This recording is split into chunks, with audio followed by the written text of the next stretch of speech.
Um bom dia na paz de nosso Senhor e Salvador Jesus Cristo. Eu quero ler um texto aqui para a nossa meditação nessa manhã, no nosso devocional, na Epístola Universal de Tiago, capítulo 4, versículo de número 5 a seguir. Fala assim: Ou cuidai vós, que em vão diz a Escritura, o Espírito em quem nós habita tem ciúmes, antes da maior graça. Portanto diz, Deus resiste aos soberbos, dá porém graça aos humildes. Sujeitai-vos, pois, a Deus, resisti ao diabo, e ele fugirá de vós. Chegai-vos a Deus, e ele se chegará a vós. Alimpai as mãos, pecadores, e vós de duplo ânimo, purificai os corações. Senti as vossas misérias, lamentai e chorai. Converta-se o vosso sorriso em pranto, e o vosso gozo em tristeza. Humilhai-vos perante o Senhor, e ele vos exaltará. Eu quero meditar um pouco nessa palavra, a importância que temos de reconhecermos a nossa posição. Tudo bem, é fácil observar e dizer assim, olha, nós estamos nos lugares celestiais, nós somos salvos pela graça, nós somos os filhos de Deus, somos irmãos de Jesus, somos príncipes, somos herdeiros, nós temos muitas coisas que nos levam e nos elevam a uma posição de destaque, de glória, diante e ao lado do nosso Deus. Mas nós não podemos perder também a visão do humano, porque nós ainda não chegamos no céu, não chegamos na glória, não estamos ainda na vida eterna. Estamos vivendo como homens. E às vezes nós deixamos o nosso coração se tornar presunçoso, soberbo e arrogante. A Bíblia diz que Deus dá graça aos humildes, e tolera e suporta ou resiste aos soberbos. E nós precisamos dar uma analisada real na nossa vida. Por mais que eu seja alvo da graça de Deus, por mais que eu seja uma bênção por Deus nessa terra, por mais que eu seja chamado de embaixador, de príncipe, de tantos os títulos extraordinários, porque eu fui chamado para o Evangelho de Jesus Cristo, eu não posso fechar os meus olhos a uma realidade. Quem, humanamente dizendo, eu sou. Porque nós nunca perdemos totalmente a natureza que temos, por mais que nós nos convertemos, por mais que nós mudamos. Nós sempre trazemos em nós o resquício da maldade que o pecado produziu em nós. Paulo um dia falou assim, olha, o pecado que eu não quero fazer, este eu faço, porque em mim está o querer, mas não está o realizar. Ele assegura que mesmo tendo comunhão com Deus, mesmo estando bem diante de Deus, ele tinha um sério risco de cometer pecados que ele não desejava mais cometer, que ele não queria, que por seu entendimento e pela fé que ele tinha, ele não desejava fazer, mas ele era impulsionado a fazer coisas por causa da carne. E uma das melhores maneiras de nós nos situarmos na presença de Deus e não nos enchermos de soberba pelo privilégio que temos de ser chamados pelo nome de Jesus, é nós conseguir contemplar as nossas misérias, é nós conseguir sentir as nossas misérias. Um dia alguém me chegou em mim procurando e quase chorando, um rapaz, ele me disse das suas fraquezas, da sua luta contra a carne, a luta diária contra a carne. E naturalmente você pode pensar, olha, tem que aconselhar esse rapaz a vencer tudo isso. Logicamente que tem. Mas você já parou para perceber o valor dessas lutas? Você já parou para perceber o valor dessas lutas diárias que nós temos com a nossa natureza? Quantas das vezes nós nos sentimos mal, porque parece que nós não estamos chegando à estatura de santidade que nós queríamos chegar. Não estamos chegando ao nível de qualidade que nós deveríamos chegar como cristãos.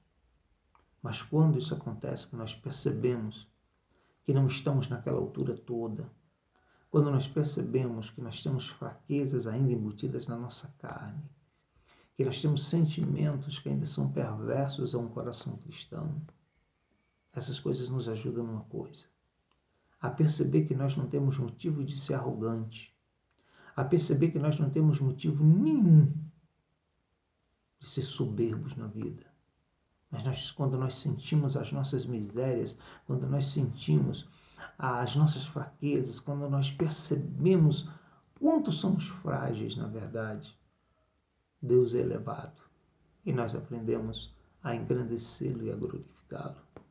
Deus está no céu, nós estamos na terra. Eu quero dizer para você que todos os dois extremos são perigosos. Quando nós nos colocamos no extremo de achar que não somos ninguém, que não somos nada, que não podemos nada, nós não entendemos ainda que nós temos o valor do sangue de Jesus. A Bíblia diz que nós somos comprados por bom preço. Não foi preço de prata, não foi preço de ouro. Nós fomos comprados pelo precioso sangue de Jesus. Então eu tenho um valor. Você tem um valor para Deus. O problema é que às vezes nós convertemos o valor que nós temos para Deus em arrogância e soberba. Às vezes nós menosprezamos as pessoas que estão vivendo o que nós vivemos antes. Às vezes nós prosperamos na vida e esquecemos o que vivemos. Paramos de carregar nossa cama. Um certo homem foi ter com Jesus, levado por 4 homens. Desceram aquele homem do telhado dentro da casa de Jesus para que ele fosse curado por ele. E ele foi curado. Aquele paralítico de Cafarnaum, ele recebeu o milagre de Deus.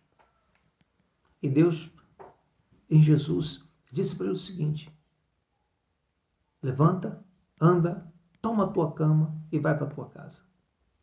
Aí você para e pensa, por que carregar a cama? Por que esse troféu?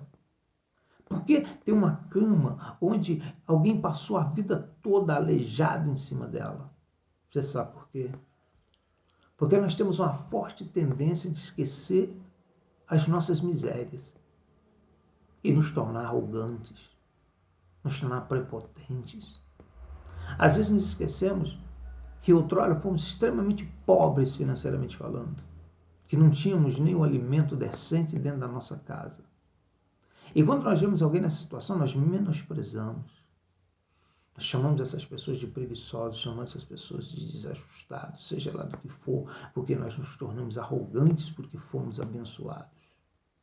Cuidado para que as bênçãos de Deus não te transformem numa pessoa soberba, numa pessoa distante. Cuidado para que o que você recebeu de graça, sem nenhum merecimento, não faça de você uma pessoa distante das outras, distante da realidade das outras pessoas. A Bíblia diz que o que movia Jesus a fazer os seus milagres, as suas curas no meio da multidão, era a sua compaixão. Você observa que Jesus não fez nenhuma cura promovendo espetáculos. Não. A Bíblia diz que ele se comovia com a situação das pessoas. Sabe por quê? Porque mesmo sendo Deus, ele nunca se afastou das dificuldades dos outros. Mesmo sendo Deus, ele sempre esteve ao lado das dificuldades das pessoas. Se você, de alguma forma, se sente super nessa vida porque você tem Jesus, porque você abraçou o Evangelho, eu quero te falar uma coisa. Nada disso é pelo teu esforço ou pelas tuas conquistas. Nada disto é definindo que tu és uma pessoa melhor do que os outros. É graça, é bondade, é misericórdia e é compaixão de Deus. Lá em Efésios capítulo 2 fala assim: por natureza nós éramos filhos da ira ou da perdição. Esse era o nosso caminho. Mas com o amor com que ele nos amou, ele nos trouxe. Pela sua graça somos salvos, mediante a fé. Isso não vem de vocês, é dom de Deus, é presente de Deus para a vida de todos os cristãos. Eu quero te convidar nesse dia. Não seja extremamente pessimista a ponto de achar que você não tem valor nenhum, porque isso não é verdade. Você tem o valor do sangue de Jesus. A não ser que você creia que o sangue de Jesus não tem valor nenhum. Mas também não se torne arrogante, presunçoso, prepotente, porque tu recebeste de graça algo que os outros ainda não receberam. Porque você chegou num nível de fé que os outros ainda não chegaram. Olha, a Bíblia diz: senti as vossas misérias, lamentai e chorai. Preste atenção. Imagina aquele homem que foi curado com aquela cama na casa dele. Toda vez que ele olhava naquela cama, ele se lembrava: fui curado por Jesus. Toda vez que ele contemplava aquela cama ali em algum lugar, ele dizia assim: olha, não posso me esquecer. Jesus me curou e me fez andar. Às vezes o que acontece com a gente é que nós esquecemos os benefícios de Deus. O Salmo 103 fala assim: e não te esqueças de nenhum dos seus benefícios. Se somos alguma coisa hoje, nós somos por causa da sua graça. Se somos alguma coisa hoje, nós somos por causa da compaixão de Cristo pela nossa vida. Temos um mérito, aceitamos a fé. Alguns, infelizmente, não aceitam. Temos um mérito, fizemos a escolha certa. Mas ainda, tudo de bom que existe na nossa vida pertence a Deus. Não seja arrogante, porque Deus resiste aos soberbos, mas porém Deus dá graça àqueles que são humildes. Que Deus te abençoe, em nome de Jesus.